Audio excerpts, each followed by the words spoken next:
എല്ലാവർക്കും നമസ്കാരം. പുരുഷന്മാരിൽ ടെസ്റ്റോസ്റ്ററോൺ ലെവൽ കുറയുന്നത് എന്തുകൊണ്ട്, എന്തൊക്കെ ലക്ഷണങ്ങളാണ് കാണിക്കുക എന്നതിനെ പറ്റി നോക്കാം. ഞാൻ doctor Nishitha M, doctor Basil's homeo hospital, Pandikkad, Malappuram, Kozhikode, Nadakkavu. പലപ്പോഴും സെക്ഷലി റിലേറ്റഡ് ആയിട്ടുള്ള വീഡിയോസ് ചെയ്യുമ്പം ആളുകൾ ചോദിക്കാറുണ്ട് എന്തിനാണ് ഇത്തരത്തിലുള്ള വീഡിയോസ് ചെയ്യാറുള്ളത് എന്ന്. ശരീരത്തിൻ്റെ മറ്റവയവം എന്നതുപോലെ തന്നെ ഏറ്റവും ഇമ്പോർട്ടൻ്റ് ആയിട്ടുള്ള ഒരു ഓർഗനാണ് സെക്ഷൽ ഓർഗൻസ്.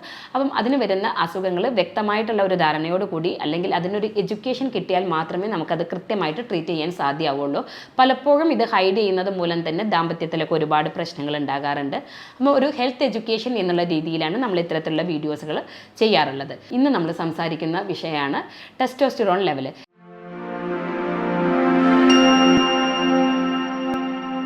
പുരുഷന്മാരിൽ ഒരു സെക്ഷൽ ഹോർമോൺസ് ആയിട്ടുള്ള ടെസ്റ്റോസ്റ്ററോൺ കുറയുമ്പോൾ എന്തൊക്കെയാണ് ലക്ഷണങ്ങൾ കാണിക്കുക എന്നുള്ളത്. ടെസ്റ്റോസ്റ്ററോണിൻ്റെ ലെവൽ കുറയുന്നത് മൂലം ഏറ്റവും ഇമ്പോർട്ടൻ്റ് ആയിട്ട് കാണിക്കുന്ന ഒരു ലക്ഷണമാണ് ഉത്സാഹമില്ലായ്മ, അതുപോലെ തന്നെ അമിതമായിട്ട് ക്ഷീണം ഫീൽ ചെയ്യുക എന്നുള്ളത്. മറ്റൊന്ന് നമ്മുടെ സെക്സിനോട് ഇൻട്രസ്റ്റ് ഇല്ലായ്മ, അതുപോലെ തന്നെ ഉദ്ധാരണക്കുറവ് ഫീൽ ചെയ്യുക എന്നുള്ളത്. ഇനി ഇൻഫെർട്ടിലിറ്റി, അതായത് വന്ധ്യതാ ചികിത്സയിലൊക്കെ ആണെങ്കിൽ കുട്ടികൾ ഉണ്ടാവാതിരിക്കാനുള്ളൊരു ചാൻസ്, സെമൻ്റെ അളവിൽ അല്ലെങ്കിൽ ക്വാണ്ടിറ്റിയിലൊക്കെ വ്യത്യാസം വരിക, ഇതൊക്കെ ടെസ്റ്റോസ്റ്ററോണിൻ്റെ അളവ് കുറയുന്നത് മൂലം കാണിക്കാറുണ്ട്. അതുപോലെ തന്നെ ഈ ടെസ്റ്റോസ്റ്ററോൺ ലെവൽ കുറഞ്ഞു കഴിഞ്ഞാൽ മനസ്സിനൊരു കൺഫ്യൂസിങ് സ്റ്റേറ്റ് ആവുക, ഒന്നുകിൽ നമുക്കൊരു തീരുമാനം ഫിക്സഡ് ആയിട്ട് എടുക്കാൻ സാധിക്കാത്ത ഒരവസ്ഥ ഉണ്ടാവുക എന്നുള്ളൊരു ലക്ഷണം കാണിക്കാറുണ്ട്. മറ്റൊന്ന് നമ്മുടെ ഹെയർ വളരെ തിന്നായിട്ട് വരിക, അതുപോലെ തന്നെ ഹെയർ ഫോൾസ് കാണിക്കാറുണ്ട്. മറ്റൊരു അനദർ ഇമ്പോർട്ടൻ്റ് ആയിട്ടുള്ളതാണ് നമ്മുടെ മസിൽ സ്ട്രെങ്ത് കുറയുക. മസിൽസ് വളരെ വീക്ക് ആവുകയും അതോടൊപ്പം തന്നെ വയറിനകത്ത് ഭാഗത്ത് കൊടവയർ പോലെയുള്ളവ രൂപപ്പെടുകയും നമ്മുടെ മസിൽ മാസ് നന്നായിട്ട് കുറയുന്ന ഒരു കണ്ടീഷൻസൊക്കെ ടെസ്റ്റോസ്റ്ററോൺ ലെവൽ കുറഞ്ഞു കഴിഞ്ഞാൽ നമ്മുടെ ശരീരം കാണിക്കുന്ന ലക്ഷണമാണ്. ഇനി ഇത്തരത്തിലുള്ള ഈ ടെസ്റ്റോസ്റ്ററോൺ കുറയാനുള്ള കാരണം എന്താണെന്ന് വെച്ചാൽ നമ്മുടെ ഒരു ഹോർമോണുകളുടെ ഇംബാലൻസ് ആണ് ഈ ടെസ്റ്റോസ്റ്ററോൺ ലെവൽ എന്ന് കുറയുന്നതിന് ഒരു ഏറ്റവും ഇമ്പോർട്ടൻ്റ് ആയത്. നമ്മുടെ ശരീരത്തിന് ദീർഘകാലമായിട്ട് ഇൻസുലിൻ റെസിസ്റ്റൻസ് ഉണ്ടെങ്കിൽ, ഒരു ഷുഗറിൻ്റെ ഒരു ഇതുണ്ടെങ്കിൽ, നമുക്ക് ദീർഘകാലം ഇൻസുലിൻ റെസിസ്റ്റൻസ് ഉണ്ടെങ്കിൽ ഇത്തരത്തിൽ വരാനുള്ള ചാൻസ് വളരെ കൂടുതലാണ്. കാരണം ടെസ്റ്റോസ്റ്ററോൺ ലെവൽ കുറഞ്ഞു വരാനുള്ള ചാൻസ് കൂടുതലാണ്. മറ്റൊന്ന് നമ്മുടെ ഒബിസിറ്റിയാണ്. അമിതമായിട്ട് വണ്ണമുള്ള വ്യക്തികളിലും ടെസ്റ്റോസ്റ്ററോണിൻ്റെ ലെവൽ നല്ല രീതിയിൽ കുറയാണ് ചാൻസ് ഉണ്ടാവുക. മറ്റൊരു റീസൺ എന്താ വെച്ചാൽ വൈറ്റമിൻ ഡി കുറഞ്ഞു കഴിഞ്ഞാലും ഇത്തരത്തിൽ ടെസ്റ്റോസ്റ്ററോൺ ലെവൽ കുറയാനുള്ള ചാൻസ് ഉണ്ട്. മറ്റൊരു റീസൺ നമ്മുടെ സ്ട്രെസ്സാണ്. സ്ട്രെസ് ലെവൽ വളരെ കൂടുമ്പോൾ നമ്മുടെ ശരീരത്തിൽ കോർട്ടിസോൾ ലെവൽ കൂടുതലാവാൻ ചാൻസ് ഉണ്ട്. അപ്പോൾ ഈ കോർട്ടിസോൾ ലെവൽ കൂടുതലാവുമ്പോഴും ടെസ്റ്റോസ്റ്ററോണിൻ്റെ ലെവൽ കുറയുകയും അപ്പോൾ അത് നമ്മുടെ ബോഡിയിനകത്ത് അതിൻ്റേതായ ചേഞ്ചസ് കാണിക്കും. ചില പുരുഷന്മാരിൽ സ്ത്രീ ഹോർമോൺ ആയിട്ടുള്ള ഈസ്ട്രജൻ ലെവൽ കൂടുതലായിട്ട് കാണിക്കും. അതിൻ്റെ ഒരു റീസൺ എന്താണെന്ന് വെച്ചാൽ ട്രാൻസ് ഫാറ്റ് അടങ്ങിയിട്ടുള്ള ഭക്ഷണങ്ങൾ, ജങ്ക് ഫുഡുകൾ, സോയാബീൻ അടങ്ങിയിട്ടുള്ള ഭക്ഷണങ്ങളൊക്കെ കൂടുതലായിട്ട് കഴിക്കുന്ന വ്യക്തികളിൽ ഇത്തരത്തിൽ സ്ത്രീ ഹോർമോൺ ആയിട്ടുള്ള ഈസ്ട്രജൻ കൂടുതലായിട്ട് കാണിക്കുമ്പോൾ ടെസ്റ്റോസ്റ്ററോണിൻ്റെ ലെവൽ സ്വാഭാവികമായിട്ടും കുറയുന്നതായിട്ട് കാണാറുണ്ട്. അപ്പോൾ അത്തരത്തിലുള്ള ഭക്ഷണങ്ങൾ ഒഴിവാക്കുക എന്നുള്ളത് ഏറ്റവും ഇമ്പോർട്ടൻ്റ് ആയിട്ടുള്ള ഒരു റീസണാണ്. അതുപോലെ തന്നെ മദ്യപാനം, പുകവലി എന്നിവയൊക്കെ സ്റ്റോപ്പ് ചെയ്യുക എന്നുള്ളത് ടെസ്റ്റോസ്റ്ററോണിൻ്റെ ലെവൽ നോർമലാക്കാൻ വേണ്ടിയിട്ട് ഹെൽപ്പ് ചെയ്യുന്ന ഒരു കാര്യമാണ്. മദ്യപിക്കുന്ന ആളുകളുണ്ടെങ്കിൽ അവ സ്റ്റോപ്പ് ചെയ്യേണ്ടതാണ്. സ്മോക്കിംഗ് ഉണ്ടെങ്കിൽ അത് ക്വിറ്റ് ചെയ്യേണ്ടതാണ്. ഇനി ഇത്തരത്തിലുള്ള ടെസ്റ്റോസ്റ്ററോൺ ലെവൽ കുറഞ്ഞു വരുമ്പോൾ നമുക്ക് എങ്ങനെയാണ് അതിനെ ഇമ്പ്രൂവ് ചെയ്യുക, നാച്ചുറലായിട്ട് ഇമ്പ്രൂവ് ചെയ്യുക എന്നുള്ളത് ഏറ്റവും ഇമ്പോർട്ടൻ്റ് ആണ്. നമ്മൾ റെഗുലർ ആയിട്ടുള്ള എക്സസൈസ് എന്നുള്ളത്, അതിൽ തന്നെ റെഗുലർ എക്സസൈസ് നമ്മൾ ചെയ്യുമ്പോൾ muscle strengthening exercise plus cardio കൂടെ ചെയ്യണം. കാരണം മസിൽസിന് സ്ട്രെങ്തൻ ചെയ്യുമ്പോഴാണ് നമുക്ക് ഇത്തരത്തിലുള്ള ടെസ്റ്റോസ്റ്ററോൺ ലെവൽ കൂടുതലായിട്ടുണ്ടാവുക. അതോടൊപ്പം തന്നെ കാർഡിയാക് എക്സസൈസുകളും കൂടി നമ്മൾ ചെയ്താലാണ് ഇത് ഇമ്പ്രൂവ് ആവുക.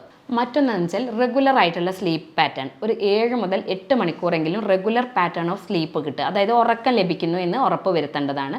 പിന്നെ ആൽക്കഹോളും മദ്യപാനമൊക്കെ ഉപയോഗിക്കുന്ന വ്യക്തികളാണെങ്കിൽ അത് ക്വിറ്റ് ചെയ്യേണ്ടതാണ്. അതുപോലെ തന്നെ വൈറ്റമിൻ ഡി കുറവുള്ള ആളുകളാണെങ്കിൽ ഡയറക്റ്റ് സൂര്യപ്രകാശം ഏൽക്കാൻ വേണ്ടി പ്രത്യേകം ശ്രദ്ധിക്കുക. അതൊക്കെ നമ്മുടെ ടെസ്റ്റോസ്റ്ററോൺ ലെവൽ ബൂസ്റ്റ് ചെയ്യാൻ വേണ്ടി ഹെൽപ്പ് ചെയ്യും. മറ്റൊന്ന് സ്ട്രെസ്സൊക്കെ ഉണ്ടെങ്കിൽ നമ്മുടെ യോഗ, മെഡിറ്റേഷൻ പോലെയുള്ളവയൊക്കെ ശീലമാക്കുക. പിന്നെ നമ്മുടെ ഭക്ഷണത്തിലാണ് ഏറ്റവും ഇമ്പോർട്ടൻ്റ് ആയിട്ടുള്ളത്. ജങ്ക് ഫുഡുകൾ ഒഴിവാക്കുക, അതുപോലെ തന്നെ കാർബണൈസ്ഡ് ഡ്രിങ്ക്സുകൾ, പ്രോസസ്ഡ് ആയിട്ടുള്ള ഫുഡുകളൊക്കെ ഒഴിവാക്കാൻ വേണ്ടി ശ്രദ്ധിക്കുക. നമ്മൾ നന്നായിട്ട് വെജിറ്റബിൾസ്, ഫ്രൂട്ട്സിനകത്ത് തന്നെ ബനാന, ആപ്പിൾ പോലെയുള്ളവ, വാട്ടർ മെലോൺ പോലെയുള്ളവയൊക്കെ നമ്മുടെ ഭക്ഷണത്തിൽ ഉൾപ്പെടുത്താൻ വേണ്ടിയിട്ട് ശ്രദ്ധിക്കുക. നട്ട്സുകളുടെ കാര്യത്തിലാണെങ്കിൽ ബദാം, വാൾനട്ടൊക്കെ നല്ല രീതിയിൽ ബദാം, വാൾനട്ട് തുടങ്ങിയവയൊക്കെ ഭക്ഷണത്തിൽ ഉൾപ്പെടുത്താൻ വേണ്ടി ശ്രദ്ധിക്കുക. ഇനി സിങ്ക് കിട്ടുന്നതിന് വേണ്ടിയിട്ട് നമുക്ക് സിങ്ക് ഏറ്റവും ഇമ്പോർട്ടൻ്റ് ആയിട്ടുള്ള ഒരു ഘടകമാണ്. നമ്മുടെ ടെസ്റ്റോസ്റ്ററോൺ ലെവൽ ഇമ്പ്രൂവ് ചെയ്യാൻ വേണ്ടിയിട്ട്. അതിന് വേണ്ടിയിട്ട് നമ്മുടെ പംകിൻ സീഡ്, മത്തൻ്റെ കുരുവൊക്കെ നമ്മുടെ ഭക്ഷണത്തിൽ ഉൾപ്പെടുത്താവുന്നതാണ്. ഇനി പച്ചക്കറികളായിട്ടുള്ള ഗ്രീൻ ലീഫി വെജിറ്റബിൾസ് ഒക്കെ നന്നായിട്ട് ഇൻക്ലൂഡ് ചെയ്യാൻ വേണ്ടി ശ്രദ്ധിക്കുക. അതുപോലെ തന്നെ ടെസ്റ്റോസ്റ്റെറോൺ ലെവൽ ഇമ്പ്രൂവ് ചെയ്യാൻ വേണ്ടി ഹെൽപ്പ് ചെയ്യുന്നതാണ് നമ്മുടെ എഗ്ഗ് നമ്മുടെ ഭക്ഷണത്തിൽ ഇൻക്ലൂഡ് ചെയ്യാൻ വേണ്ടി ശ്രദ്ധിക്കുക. നമ്മുടെ നാട്ടിൽ കിട്ടുന്ന മത്സ്യങ്ങളായിട്ടുള്ള ചാള, മത്തി, ചൂര തുടങ്ങിയിട്ടുള്ള ഒമേഗ 3 ഫാറ്റി ആസിഡ്സ് അടങ്ങിയിട്ടുള്ള ഭക്ഷണത്തിൽ ഇൻക്ലൂഡ് ചെയ്യാൻ വേണ്ടി ശ്രദ്ധിക്കുക. നമുക്ക് എപ്പോഴാണ് ഒരു ഡോക്ടറെ കൺസൾട്ട് ചെയ്യണമെന്ന് നമ്മൾ ഡിസൈഡ് ചെയ്യേണ്ടത് എന്ന് വെച്ചാൽ നമുക്ക് വളരെയധികം ക്ഷീണം തോന്നുക, സെക്സിനോടൊരു ഇൻട്രസ്റ്റ് ഇല്ലായ്മ തോന്നുക, അതോടൊപ്പം തന്നെ എന്ന് വെച്ചാൽ ഉദാഹരണം ഇല്ലാത്തൊരവസ്ഥ തോന്നുക. മറ്റൊന്ന് വെച്ചാൽ ഇൻഫെർട്ടിലിറ്റി ഒക്കെ ഉള്ള കപ്പിൾസ് ആണെങ്കിൽ കൺസീവ് ചെയ്യാത്തൊരവസ്ഥയൊക്കെ വരികയാണെങ്കിൽ നിങ്ങൾ തീർച്ചയായിട്ടും ബ്ലഡിനകത്ത് ടെസ്റ്റോസ്റ്റെറോൺ ലെവൽ ചെക്ക് ചെയ്യേണ്ടതാണ്. അത് തന്നെ നിങ്ങൾ ഏർലി മോർണിംഗ് ചെക്ക് ചെയ്യുന്നതാണ് ഏറ്റവും അഭികാമ്യം. അപ്പോൾ ഇത്തരത്തിലൊരു ഇഷ്യൂസ് ഉണ്ടെങ്കിൽ നിങ്ങൾ ഇവയൊക്കെ നോട്ട് ചെയ്യേണ്ടതാണ്. റെഗുലർ എക്സസൈസ് ഏറ്റവും ഇമ്പോർട്ടൻ്റ് ആയിട്ടുള്ള ഒന്നാണ്. നാച്ചുറലി തന്നെ അവ ബൂസ്റ്റ് ചെയ്യാൻ പറ്റും. നമുക്കിനി വീട്ടിലുണ്ടാക്കുന്ന ചില ഹോം റെമഡീസുകൾ, നമ്മുടെ വീട്ടിലുണ്ടാക്കുന്ന ചില ജ്യൂസുകളൊക്കെ കഴിച്ചു കഴിഞ്ഞു കഴിഞ്ഞാൽ നമുക്ക് ഇവ ഇമ്പ്രൂവ് ചെയ്യാൻ സാധിക്കാറുണ്ട്.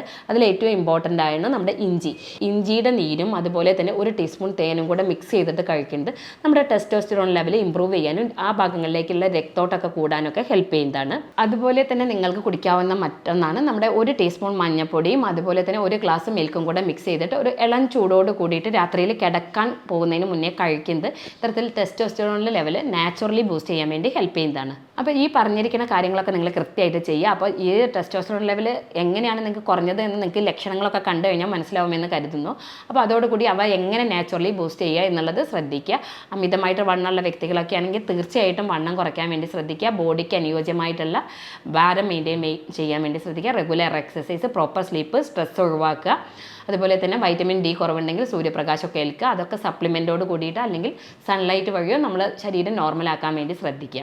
ഇത്തരത്തിലുണ്ടാകുന്ന ബുദ്ധിമുട്ടുകൾക്ക് ഞങ്ങൾ അതിനായിട്ട് ചെയ്യാറുള്ളത് ആർട്ടിഫിഷ്യൽ ഇൻ്റലിജൻസിൻ്റെ സഹായത്തോടു കൂടി ജർമ്മനിയിൽ നിന്ന് ഇറക്കുമതി ചെയ്തിട്ടുള്ള മെഡിസിൻസ് ഉപയോഗിച്ചിട്ട് റെപ്പട്രൈസേഷൻ എന്നുള്ള ഒരു മെത്തേഡ് വഴിയാണ് നമ്മൾ മെഡിസിൻസ് കൊടുക്കാറുള്ളത്.